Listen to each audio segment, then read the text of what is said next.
News پہنچائے گا آپ تک ہر خبر. تو بھیا جس ملک میں کرپشن ہو اوپر سے لے کے نیچے تک، وہ آپ کیسے توقع کرتے ہیں کہ اس کے حالات صحیح ہوں گے؟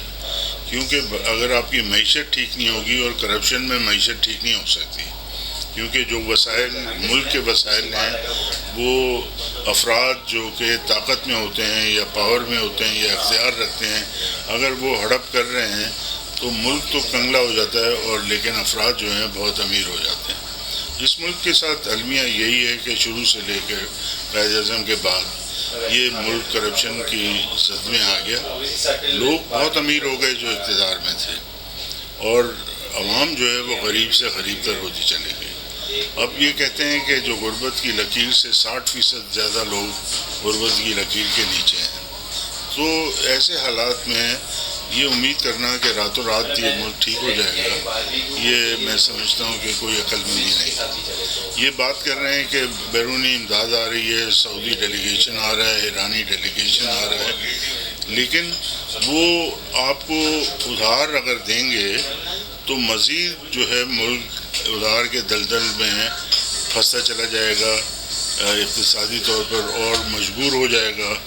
ایک زمانہ تھا کہ آپ کے 5-10% جو ہے وہ سود کی مد میں دیا جاتا تھا پورے اس کا آپ کی معیشت کا. اب یہ ہے کہ آپ کی 54% آپ جو ہیں صرف ری پیمنٹ کرتے ہیں لون کی. تو باقی آپ کے پاس بچتا کیا ہے جو آپ بچوں کی تعلیم کے لیے کریں، انفراسٹرکچر بہتر کرنے کے لیے خرچ کریں، یا دوسرے جو اپنے سسٹمز کو ٹھیک کرنے کے لیے خرچ کریں. تو آپ کے پاس پیسہ ہی نہیں ہے. تو اس کا مطلب تنخواہوں میں صرف جو آپ پیسے دے دیتے ہیں، تو اس کے بعد آپ کے پاس ڈیولپمنٹ کے لیے کچھ نہیں رہتا. ہیومن ڈیولپمنٹ جو ہے ایک بہت خاص ایسا عنصر ہے کہ جس میں ہیومن ڈیولپمنٹ پہ انویسٹمنٹ نہیں ہوتی، وہ ملک آگے جا کے ترقی نہیں کر سکتا. کیونکہ یہ ڈائنامک سچویشن ہوتی ہے معیشت کی، چیزیں تبدیل ہوتی جاتی ہیں. اگر آپ ان کی تبدیلی کے لیے تیار نہیں ہوں گے اور ڈیولپمنٹ نہیں کریں گے ہیومن ڈیولپمنٹ، تو پھر ظاہر ہے کہ آپ فائدہ نہیں اٹھا سکتے اس اپرچونٹی کا جو کہ آپ کو ملتی ہے.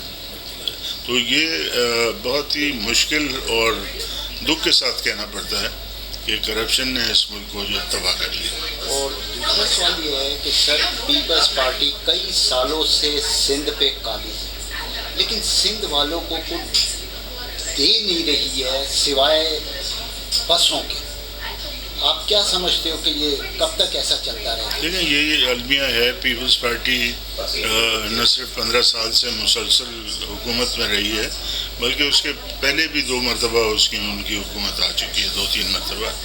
تو لیکن ڈیلیور وہ نہیں کر سکتی، کیونکہ یہ جس طرح سے میں نے آپ سے پہلے عرض کیا کہ یہ مافیا، کرپشن مافیا جو ہے یہ ملک کو دیمک کی طرح چاٹتا ہے.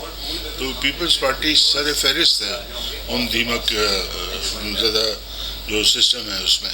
اور حکومت آئین کی جگہ ایک سسٹم کے تحت چلائی جاتی ہے کہ آپ کا کوئی کام ہے تو اس سسٹم میں اگر آپ آئیں گے، یعنی کہ آپ پیسے دیں گے، صحیح طریقے سے رشوت دیں گے، تو وہ کام آپ کا ہو جائے گا. کوئی بالکل امپاسبل کام بھی ہو جو کہ قانوناً جو ہے جائز بھی نہ ہو، وہ بھی ہو جائے گا اگر آپ سسٹم کو مانتے ہوئے سسٹم کے ذریعے سے کریں گے.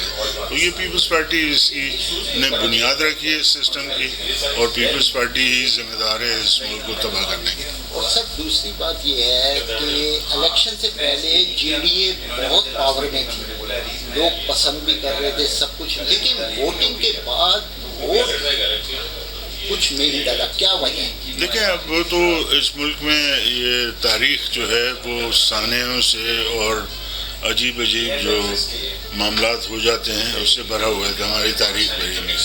تو یہ اسی میں سے ایک شاخسانہ ہے، اور میں سمجھتا ہوں کہ اس سے ملک کو نقصان ہوگا، اس صوبے کو نقصان ہوگا، کیونکہ پیپلز پارٹی کو لوگ آزما چکے ہیں.